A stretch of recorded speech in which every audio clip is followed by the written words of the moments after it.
You didn't want to leave, did you? No. I'm back to it now. This is what I was going to tell you earlier on.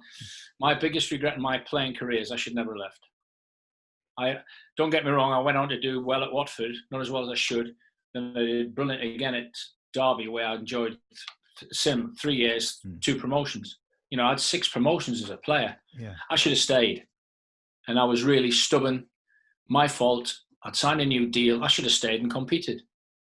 But when Watford came in, and I spoke with Graham Taylor, I felt aggrieved. And in a way, you look back and go, it was a bit petty in a way for myself, because the club still believed in me, but they wanted, obviously, Mo's to get his chance. He's running the team. I'd played about 90 games.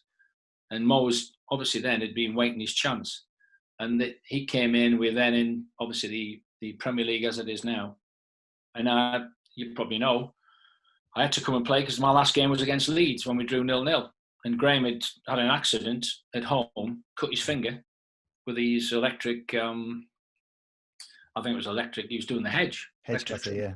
That's true. Yeah, that's typical Mo. You know, laid back. Oh, he's probably walked up his wrist and go, oh, I might have a problem here.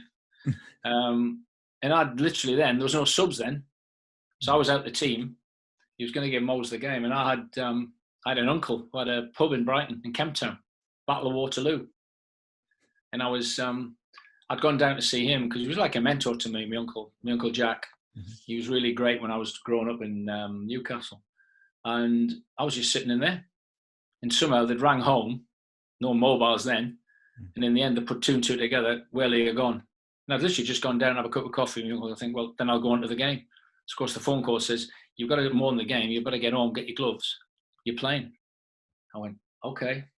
You've got to do it, haven't you? You're paid, you're pro. And that was my last game.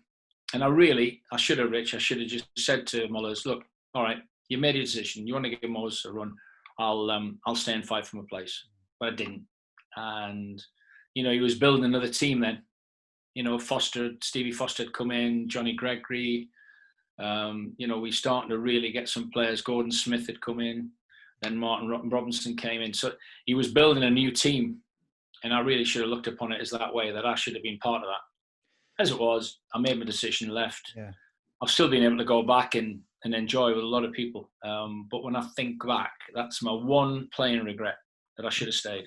What was the camaraderie like when you first joined the club? In those first few seasons, obviously, as you said, the players that you mentioned already, you have likes of Brian Horton, you got Peter Ward there. What was it all like?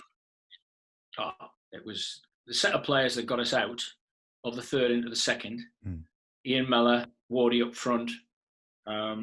Obviously, Chris Catlin, Kenny Tyler, Brian Horton, Sully in midfield. Who can remember Sully? Rivellino. Check it all out. You'll have to go on Google now for that. Rivellino with his cash. Best dressed man I've ever seen. We had unbelievable characters within that dressing room. And we literally played together, lived together, which was important. You know, we'd go and, cracky me, there was a commercial manager then, Ron Pavey. Good old Uncle Ron, I used to call him. He used to take that minibus. You won't remember this, Rich. He used to take the minibus around Sussex, because people realise now Sussex is a big county. And we are at the bottom of it. Because there's no support south of where we are. It's all north, east and west. And we used to go out in this van to the various pubs and villages all around Sussex. Well, that could be like, you could be leaving at 6:30, getting back at 11:30, and then you're training the next day. But you did it. And it'd be me, Brian Horton, Graham Winstanley, or the 3 other different lads each time. And such was, we didn't mind. We knew when we had to turn it on. And that was the important factor. We had good characters within the team that we knew. If anybody stepped out of line, it's similar to when I went to some of the big clubs as a coach. I always look back and go, do you know what? We had that. That isn't unique. When I went to Man United, the dressing room was run by the players. Gary Neville ran the dressing room. Before him, it was Roy Keane. Before him, it was Brian Robson, Steve Bruce. When I think about it going back, Mullers didn't have to worry about our dressing room. We handled it. We ran it. So if anybody stepped out of line, you didn't need a manager or a coach. Your senior players would step in.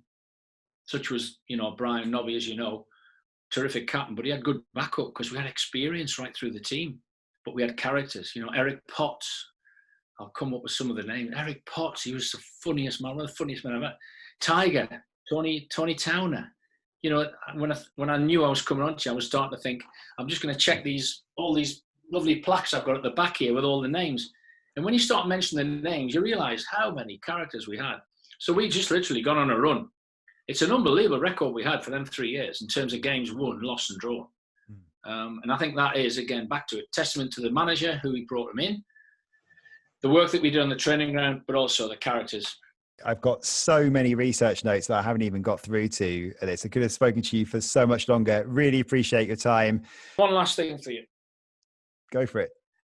The game we played at Newcastle and won. Yeah. I've still got the shirt. Oh, wow. Look at that. Did some work on the property we're in now. She did my study. And I keep this very much treasured alongside my England shirt when I played England. So yeah, and believe it or not, no name on the back, I can still get it on.